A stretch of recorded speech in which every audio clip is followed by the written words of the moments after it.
Hello everyone. Let's take a closer look at the work that we're going to do this semester. And let's do that by, first of all, looking at the page that you'll land on when you first log into Blackboard. Log into Blackboard, you'll come to this page and you'll see in the left-hand navigation panel various tabs. For example, here we have announcements. There are no announcements yet. But, and then you'll come to instructor information. Seems a little slow. There's the instructor information, and there's a picture of me. And so if you want to contact me, there are a number of different ways you can do it. You have my email there. You have my cell phone number, and you can either email or call me. Email is often the best way because then we don't wind up playing phone tag and I have a better idea of what it is you want and can do any necessary research to answer your question. But feel free to call as well. Now, the last item here in this first group is the syllabus and schedule. Before I go to that, though, I just want to note for you here that there is a Blackboard orientation here. If you're not yet comfortable with the Blackboard interface, that's a great thing to do. And then you'll see down here, I may reposition this a little bit, but we have the week 1 material. So that your instructional material will all be broken down by weeks here in this column. So let's take a look then at the syllabus and schedule. And we'll click on that tab there, and then we'll have to click again on the red link here, and it will open up the document itself. So the document is, if it doesn't download immediately, you can click to download it as well, but it should open up right there on the page for you.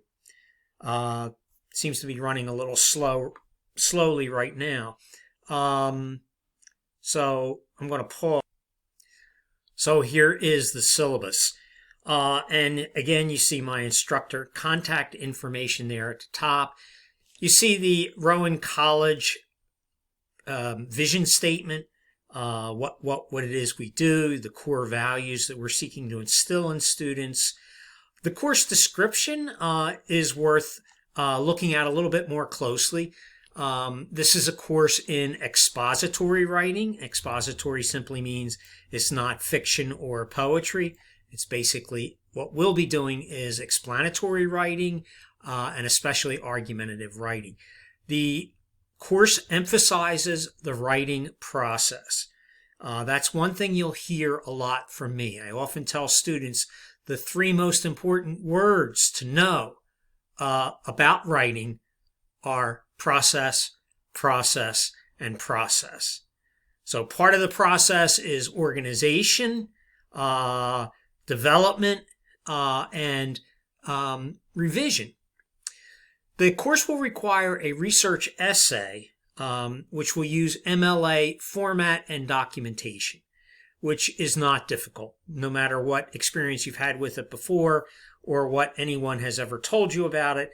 MLA documentation is not difficult. But I just want to note here at this point that there is this final research document which you must score at least a 70 on in order to pass the course. So if going into the final paper you have an A average but you don't pass with a 70 the final research essay, unfortunately that means you cannot get credit for the course.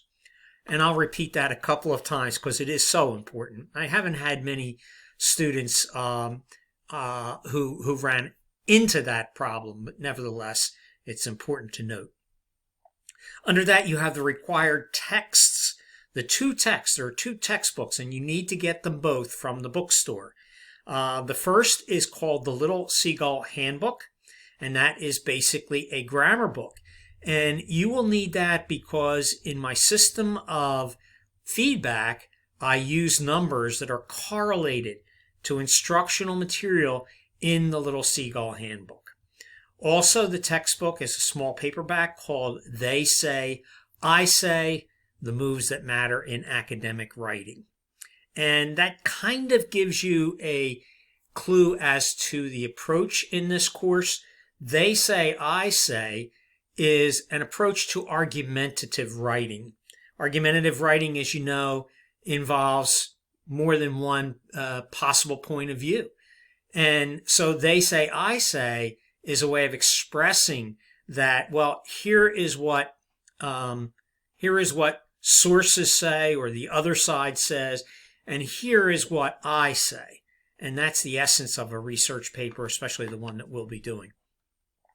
The course learning outcomes are here, and very simply, they involve understanding the writing process, being able to analyze and synthesize textual evidence. That's key. A key skill is to be able to synthesize textual evidence and your own ideas. To express thoughts logically, clearly, and coherently, and to be able to compose an argumentative research essay. The general education outcomes are listed there. I won't read them, but they certainly are worth your reading. The course content follows that, and again, you can look at the skills that we will be dealing with. Section 2 is very important for you to be aware of. It includes course policies. It talks about how you'll be graded, and repeats here in the highlighted yellow portion that you must pass that final research project or document paper with at least a 70 in order to pass the course. So that is our main method of grading, is through writing. And you'll be doing not only the essay writing, but you'll also be doing journal writing, and you'll be participating in discussions each week.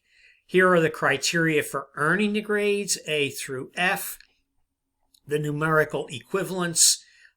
Here at Rowan, we have the standard A, B, C, D, F grading system.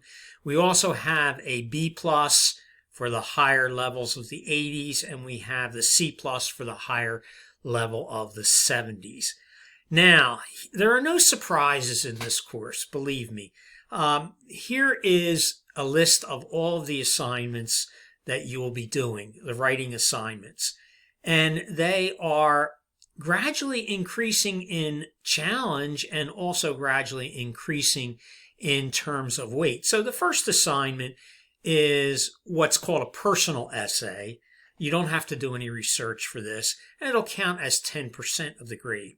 The second essay will be a summary, and that will also be 10% of the grade. Summarizing is a skill, and it's one that you need when you go on later to synthesize ideas in the final research paper. Assignment 3 is going to be a full-blown argumentative essay, and you will have to use some sources and MLA formatting in that. And assignment 4, of course, once again, is the final research paper. So a couple of things you need to know. My late policy is that I will accept writing assignments for 1 week after the due date with a 10% grade reduction. After that, late assignments are not acceptable unless there is some documentation of a medical or family emergency or some other extraordinary circumstances. And now here is everything laid out for you in terms of the due dates of the assignments, the readings that need to be done in advance of class. So you see January 22nd to 30th, the first week, you have quite a bit of reading to do. You are going to read an essay by a writer by the name of Nicholas Carr. You are going to read chapter 1 of, no, I guess that's not till next week. You read chapters 1 and 2 of They Say, I Say, and an article by Clive Thompson. So make sure you check this every week and do a complete, be sure to complete all of the readings as early as possible in the week, because usually participation in discussions will have required you to do those readings. So again, the assignments are all, the due dates for the assignments are all listed here. Some students tell me that they're used to having teachers send out announcements or notices that something is due.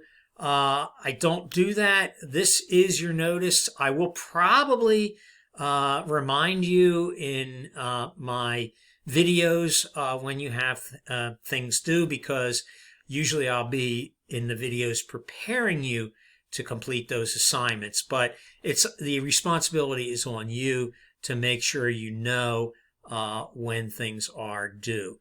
After the schedule, by the way, the last week of class is May 9th to 15th. It is final exam week, and there is no final exam in the course, but there is a class during that week, and we will have a final graded activity. That's really a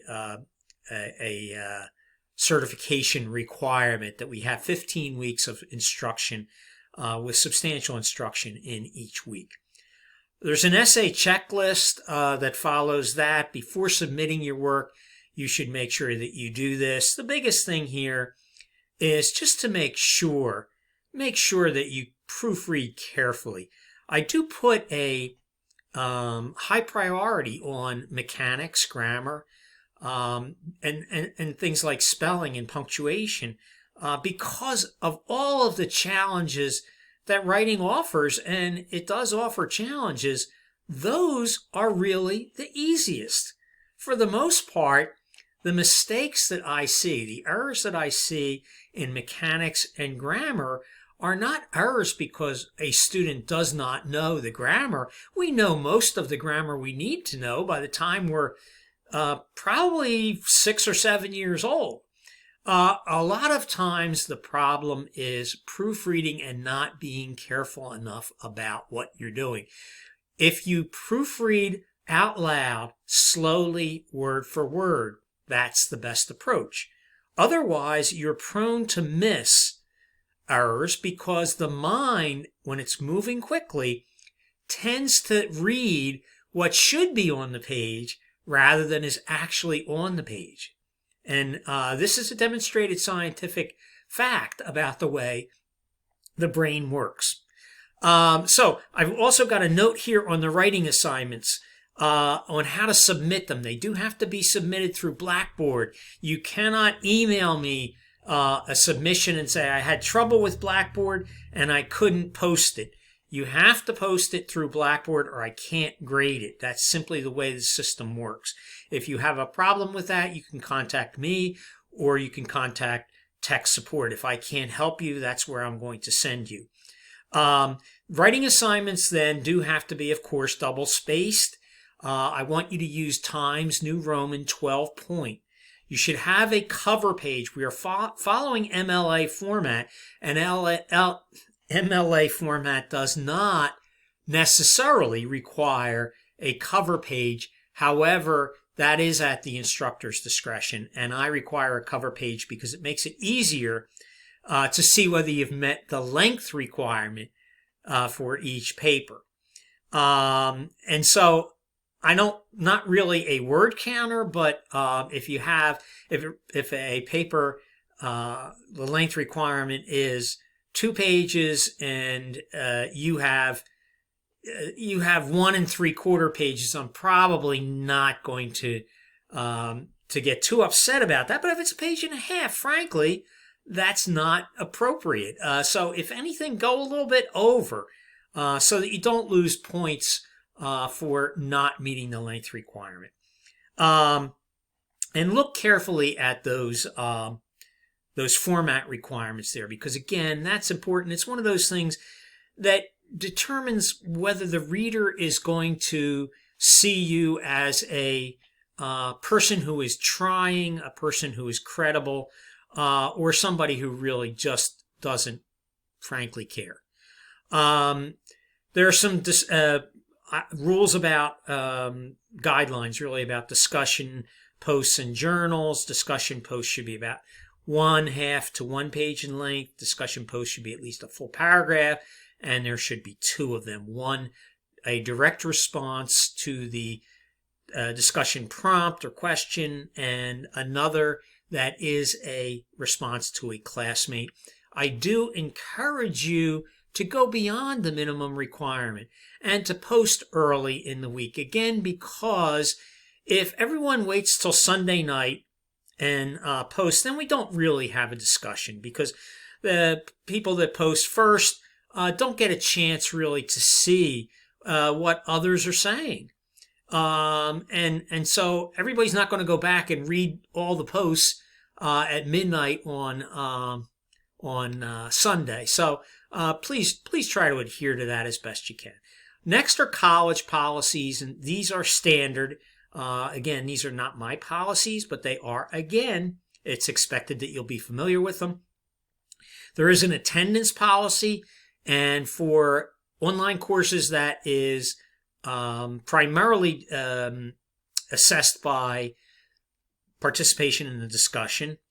And there is a note here about academic dishonesty and plagiarism, which I want you to read, but also which I'm going to supplement because it is just so important. As I'm sure you know, plagiarism is easier to commit than ever with all of the resources that are available to copy on the internet. Some of you, I don't want to know who.